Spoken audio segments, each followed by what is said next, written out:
அஸ்ஸலாமு அலைக்கும் வரஹ்மத்துல்லாஹி வபரகாத்துஹு.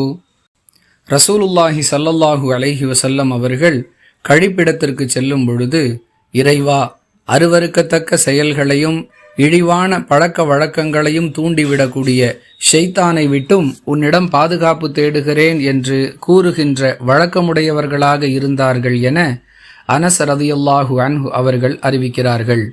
நூல் புகாரி, ஹதீஸ் எண் 142.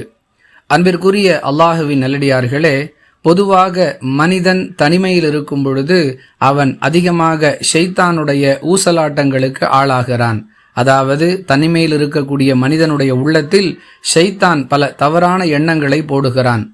எந்த மனிதன் ஷைத்தானுடைய மாய வலையில் சிக்கிக் கொள்கிறானோ அவன் அந்த கெட்ட எண்ணத்திற்கு செயல் வடிவம் கொடுப்பதற்கும் முயற்சி செய்கிறான். இப்படிப்பட்ட தனிமையில் மனிதன் தடம் புரண்டுவிடக் கூடாது என்பதற்காகத்தான் கழிவறை என்னும் தனிமையில் ஷைத்தானுடைய தீங்கை விட்டும் அல்லாஹுவின் தூதர் அவர்கள் பாதுகாப்பு தேடி பிரார்த்தனை செய்து நமக்கு முன்மாதிரியாக திகழ்ந்திருக்கிறார்கள்.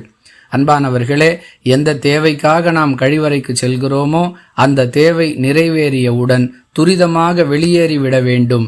இதற்கு நேர்மாறான நடைமுறையை சமீப காலமாக பார்க்கிறோம். கழிவறையை ரெஸ்ட் ரூம், அதாவது ஓய்வு அறை என்ற பொருட்படக்கூடிய வாசகத்தை கொண்டு அடையாளப்படுத்துகிறார்கள். அது அல்லாமல் கழிவறைக்கு செல்லக்கூடியவர்களில் பலர் நீண்ட நேரத்தை அங்கு கழிப்பதையும் நாம் கேள்விப்படுகிறோம். இன்னும் சிலர் கழிவறைக்கும் தங்களுடைய மொபைல் போன்களை எடுத்து சென்று நேரம் போகவில்லை, எனவே அங்கு கேம் விளையாடுகிறோம் என்று அதற்கு ஒரு காரணத்தை கூறுவதையும் அறிகிறோம். அன்பானவர்களே, தனிமை என்பது நம்மை வழிகெடுக்கக்கூடிய ஒரு சூழல். இதை கருத்தில் கொண்டு நபிகளார் கற்றுத்தந்த பிரார்த்தனைகளை கழிவறைக்கு செல்வதற்கு முன்பாகவும் கழிவறையிலிருந்து வெளியேறிய பிறகும் ஓதும் வழக்கத்தை ஏற்படுத்தி கொண்டு ஷைத்தானிடமிருந்து பாதுகாப்பு பெற வேண்டுமே தவிர கழிவறையை ஓய்வறையாக மாற்றிக்கொள்ளுதல் கூடாது என்பதை கவனத்தில் கொள்வோம்.